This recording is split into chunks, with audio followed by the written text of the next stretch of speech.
Hello, my name is Hal'ia West, and for today's oral presentation, I will be talking about Edward Hall's proxemic theory. I found this theory interesting and I decided to choose this topic because I didn't know that the certain distance that you have from somebody is defined by the relationship that you have with them.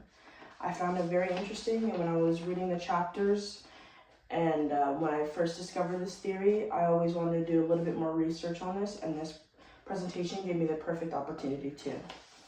Now, who originated this theory? Edward Hall coined the term proxemic around 1963 after serving time in the U.S. Army during World War II.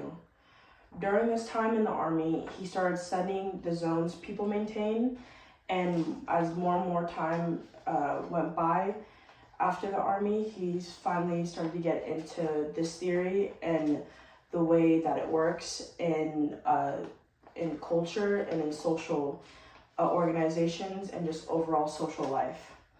Hall categorized this theory in 4 distinct zones. 1, intimate, which is 0 to 18 inches that you are from somebody. 2, personal casual, which is 1.5 to 4 feet that you are from somebody.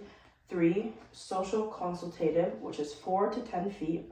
And 4, public, which is usually 10 feet or more that you are from somebody. Now, this theory helps bridge cultural differences, improve intercultural communication, and helps in business practices and training. Essentially, the theory helps to understand how different cultures use verbal and nonverbal communication, space, and time. Now, how does this theory apply to me? I use this theory a lot, and even before knowing about it, in more social gatherings and whenever I'm feeling more socially anxious, and whenever I'm in a new space or meeting someone new, whether it's from work or anywhere or in school or anything. Now knowing about this theory, I'm way more mindful about how close I am to somebody and how slowly I get to know them and we become closer, and the boundaries the walls kind of start falling down, that it's because of the relationship that I have with them and how well I know them.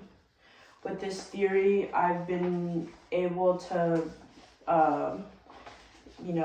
be less socially anxious and understand why things are the way that they are. Now, how can class apply this theory to their own personal lives? Just like me, if you're feeling more anxious about being somewhere or you're somewhere new, applying this theory to your social life can really, really help and make you feel less worried about the way that things are, and it gives you a better understanding on why you are the distance that you are away from somebody and the way that works. I think this theory can be applied to everyday life, to business, to being at a new workspace or being at a new space overall, in school, anything. It really does apply to everyone, and it can help you have a better understanding, and honestly, it made me less anxious when I was meeting new people, and I just found this theory very interesting. Thank you so much for listening to my presentation.